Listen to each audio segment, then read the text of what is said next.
dia bisa memaksimalkan waktunya untuk ibadah.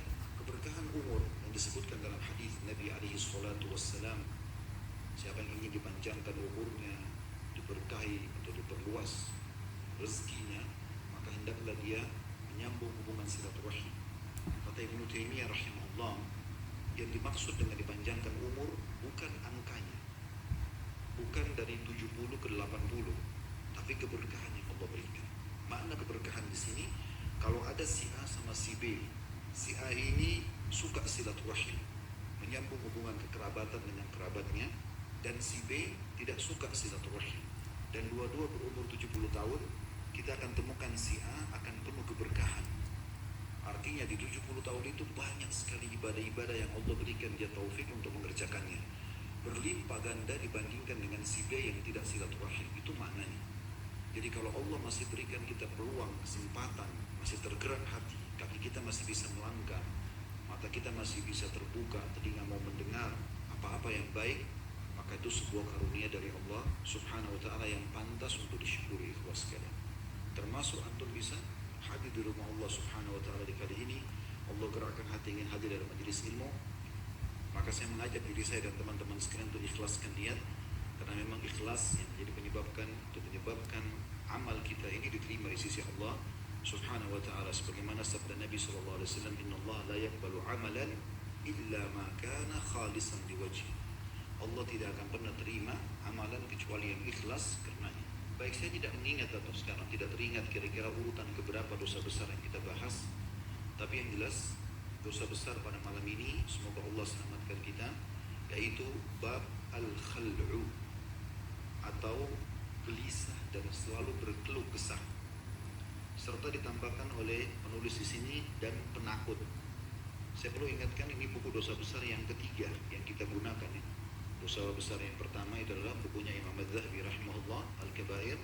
Kemudian kita sudah pindah ke buku Syekh Muhammad Al-Munajjid. Kemudian sekarang kita pindah ke buku Syekh Muhammad bin Abdul Wahhab. Semuanya membahas tentang dosa-dosa besar. Apa yang sudah dibahas oleh Imam Az-Zahabi rahimahullah tidak kita singgung lagi, walaupun bahasan babnya sama. Itu juga yang disebutkan oleh Syekh Al-Munajjid, kita tidak bahas lagi, tapi kita memilih di antara bab-bab yang ada di sini yang belum disinggung sebelumnya, termasuk masalah ini. Baik teman-teman sekalian, bahasan kita pada kesempatan ini tentang masalah al-khal'u, atau gelisah yang berkecamuk dalam hati, terus-menerus bergejolak, kemudian juga penuh lisannya dengan keluh kesah. Itu yang dimaksudkan oleh beliau masuk dalam kategori dosa besar. Perlu saya ingatkan kembali, dari awal kita belajar, kalau ikhwah ikutin itu, yang dimaksud dengan dosa besar adalah sebuah pelanggaran yang diikuti dengan ancaman berat.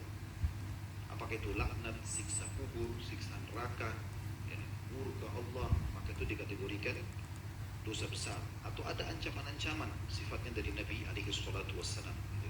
Kalau tidak ada ancaman, berarti dia masuk dalam kategori dosa kecil, sebagaimana dijelaskan oleh Imam Az-Zahabi dalam awal atau pembukaan kitab Al-Kabair beliau. Baik, di sini Syekh Muhammad rahimahullah mengangkat dalil pertama tentang masalah al-khal'u ini, gelisah dan berkeluh kesah dalam kehidupan. Nanti akan kita paparkan panjang lebar maksudnya. Firman Allah subhanahu wa ta'ala dalam surah Al-Ma'arij ayat 19 sampai 20. Jadi surah Al-Ma'arij ini adalah surah nomor 70 dalam Al-Quran. Bahasannya sebenarnya ini dimulai dari ayat 19 sampai ayat 35. Kalau yang pegang bukunya ini, beliau mengangkat saksi bahasan hanya 19 sampai 20. Tapi setelah saya telusuri ayat-ayatnya, ternyata memang ini sangat berhubungan sekali sampai ayat ke-35. Nanti akan kita paparkan insya Allah. Saya akan bacakan dulu yang beliau angkat seperti biasa metode kita. Setelah itu baru kita paparkan panjang lebar insya Allah, tambahan-tambahan ilmiah yang bisa kita ambil pelajaran. Di sini diangkat firman Allah subhanahu wa ta'ala, innal insana khuliqa halu'a wa idza massahu syarru jazu'a wa idza massahu khairu manu'a illa al-musallin. Ini yang diangkat oleh beliau sebagai dalil 4 buah ayat dari surah Al-Ma'arij surah nomor 70 ayat 19 sampai ayat 20. Tetapi di sini saya katakan tadi kita akan baca insya Allah nanti sampai ayat 35. Karena mulai dari ayat 21 sampai ayat 35 itu adalah solusi agar selamat dari dosa besar ini. Allah Subhanahu wa taala berfirman di sini, artinya sesungguhnya manusia diciptakan bersifat keluh kesah, lagi kikir. Apabila ia ditimpa kesulitan atau kesusahan, ia selalu berkeluh kesah. Dan apabila ia mendapat kebaikan, ia amat kikir, kecuali orang-orang yang mengerjakan sholat. Nah, di sini dari kata-kata atau firman Allah SWT, kecuali orang yang sholat, dari ayat 21 ini sampai ayat 35 nanti adalah solusi agar kita selamat dari dosa besar ini. Untuk lebih jelasnya teman-teman sekalian, kita akan coba lihat tafsir daripada surah Al-Ma'arij ini, supaya kita mengetahui apa yang dimaksudkan oleh Allah Subhanahu wa ta'ala. Kita akan coba lihat dari tafsir Al-Muyassar dulu, yang disusun oleh Kementerian Agama Saudi. Dikatakan bahwasanya dari ayat 19 sampai ayat 30, tadi kan saya bilang sampai ayat 35 ya. Ini tafsirnya, sesungguhnya manusia diciptakan bertabiat suka berkeluh kesah dan rakus. Maksudnya ada sifat itu dalam dirinya, tapi sebagai ujian, bukan potensi yang harus dipakai. Karena kalau antum baca letter-let ayat ini, antum bisa memahami, oh ternyata Allah ciptakan kita memang berkeluh kesah kok, berarti nggak masalah kita keluh kesah. Bukan itu yang dimaksud. Makanya butuh baca tafsirnya. Tafsir pertama di sini dari tafsir Al-Muyassar, terbitan sekali lagi Kementerian Agama Saudi. Sesungguhnya manusia diciptakan memang ada tabiat suka berkeluh kesah dan rakus, tapi sebagai ujian. Sebagaimana kita ada potensi melakukan keburukan, tapi bukan untuk digunakan ya, untuk ujian, sebagai ujian. Kalau potensi melakukan kebaikan itu untuk diikuti dan dilakukan. Jadi ini boleh, mesti difahami. Kemudian beliau mengatakan, atau dikatakan dalam buku ini, bila ditimpa keburukan, saya langsung terjemahkan saja ya, bila ditimpa keburukan dan kesulitan, dia banyak berkeluh kesah dan suka bersedih. Bila mendapatkan kebaikan dan kemudahan, dia banyak menahan dan menolak memberi, kecuali orang-orang yang mendirikan sholat dan yang selalu menjaga sholat itu tepat waktunya. Jadi ini sampai saksi bahasan kita tadi di ayat 21 di sini ya. Yang dimaksud di sini bahwasanya dia kalau ditimpa kesulitan, dia suka berkeluh kesah. Ini yang sedang disoroti di sini. Teman-teman sekalian, Allah Subhanahu wa ta'ala menciptakan kita memang ini agar kita mengetahui kita punya Tuhan yang mengatur semua roda kehidupan ini, harus ada ujiannya. Kalau kehidupan kita ini tidak ada ujiannya, maka tidak nyaman orangnya. Dan antum tidak akan mengetahui besarnya nikmat yang Allah sedang siapkan. Contoh misal, antum sepanjang hidup gak pernah sakit, sehat terus. Dari mana antum bisa tahu nikmat sehat itu?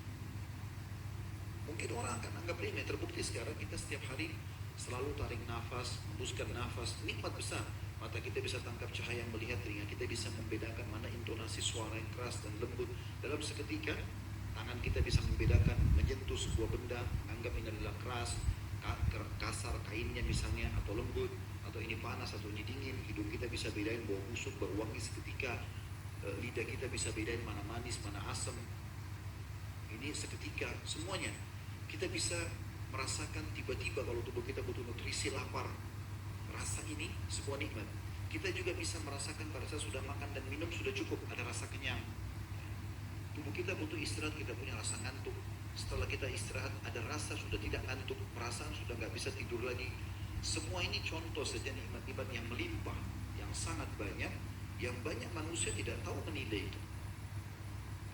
Tapi di saat ada sakit yang datang, ada gangguan orang yang datang, ada kehilangan hasil panen, hasil bisnis, orang yang dicintai meninggal dunia, maka ini akan menyadarkan kita tentang besarnya nikmat tersebut. Ternyata pada saat kita sakit, enak benar, sehat ya.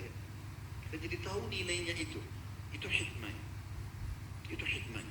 Jadi kalau kita lagi setahun nih sehat, tidak ada apa-apa, alhamdulillah. Tahun depan Allah Subhanahu wa ta'ala menguji kita dengan sedikit meriang, demam, flu. Bisa. Di saat itu kita melihat ada orang yang sehat di depan kita minum air es. Kita baru tahu betapa besar nikmat kesehatan itu. kita berharap bisa seperti dia. Sehingga ada penilaian positif terhadap nikmat yang Allah berikan. Dan yang lebih besar lagi tujuannya adalah kita memahami ada zat yang maha kuasa yang mengatur semua ini. Dan kita tidak bisa menghindar. Siapa di antara kita bisa menghindar kalau dia sudah sakit? Kalau dia sudah ngantuk?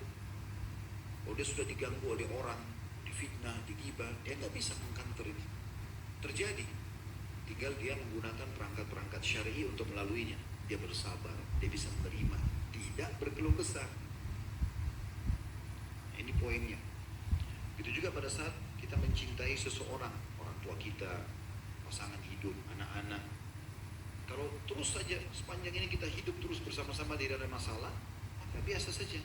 Tapi di saat terjadi perpisahan, safar misalnya, lama nggak ketemu, lalu kita rindu untuk bertemu, kan kita jadi tahu nilainya orang itu kan begitu. Kalau meninggal dunia, kita baru tahu, oh ternyata dulu nilainya luar biasa nih, istri saya, ini suami saya, ini orang tua saya, bagaimana perhatiannya dulu, waktu kita masih bersama-sama tidak terasa, kan begitu. Jadi tujuannya sebenarnya datang dalam bentuk cobaan. Dan itu hikmah-hikmahnya adalah agar kita bisa mengetahui besarnya nikmat Allah SWT. Dan lebih besar daripada itu, kita tahu ada Sang Pencipta Allah yang mengatur semuanya. Sehingga di saat nikmat melimpah, kita tinggal bersyukur. Di saat cobaan datang, kita tinggal bersabar. Tak usah berkeluh kesah, karena keluh kesah tidak memberikan solusi, apalagi bukan pada ahlinya. Sering kami sampaikan di pengen-pengen dulu waktu kita masih offline. Kalau antum ada masalah, sakit misalnya, keluh kesahnya, nyampean permasalahannya boleh, tapi pada ahlinya, dokter misalnya. Itu pun harus tepat sasaran saja. Misalnya lagi sakit tenggorokan, ya udah konsultasi untuk kesembuhan tenggorokan. Gak usah tanya dokter tinggal di mana, berapa anaknya, istrinya siapa namanya, gak ada gunanya. Poinnya di situ saja, permasalahannya di situ saja. Jadi pada ahlinya dan harus to the point saja. Begitu diajarkan Nabi SAW. Kalau sahabat ingin bertanya, tanya sesuatu yang penting saja. Yang tidak penting gak usah. Jangan berat-beratkan agama. Karena kata Nabi SAW, sungguh agama ini mudah dan hanya akan berat bagi orang yang memberat-beratkan. Ingat kisah Bani Israel, disuruh sembelih sapi betina, mereka banyak bertanya, sapi apa? Mereka tidak yakin, masa orang mati disembelihin sapi, ambil potongan pahanya sapi, ditepukin orang mati ini bisa ngomong, kan tidak masuk akal. Tapi wahyu begitu. Wahyu mengontrol akal, bukan akal mengontrol wahyu, kan gitu. Jadi akhirnya jadi sulit buat mereka. Dan Allah menjelaskan di dalam Al-Quran, ya alladzina amanu la tas'alu an asya'a in tubda lakum tasud. Hai orang beriman, jangan banyak bertanya hal-hal yang nanti kalau ditetapkan maka sulit buat kalian. Udah duhur dikasih 4 rakaat, sudah gak usah tanya. Oh 4 rakaat aja kan, enak 8 rakaat. Udah 4 rakaat terima saja. Puasa Ramadan kenapa cuma 1 bulan, 2 bulan enak sebenarnya. Ya sudah begitu saja. Gak usah dipersulit. Yang penting kerjakan ikhlas dan komitmen menjaganya. Kemudian ada tafsir Al-Mukhtasar yang dikeluarkan oleh Markas Tafsir Riyadh di bawah pengawasan Syekh Dr. bin Salih bin Abdullah bin Humaid, Imam Masjidil Haram. Beliau menjelaskan yang dimaksud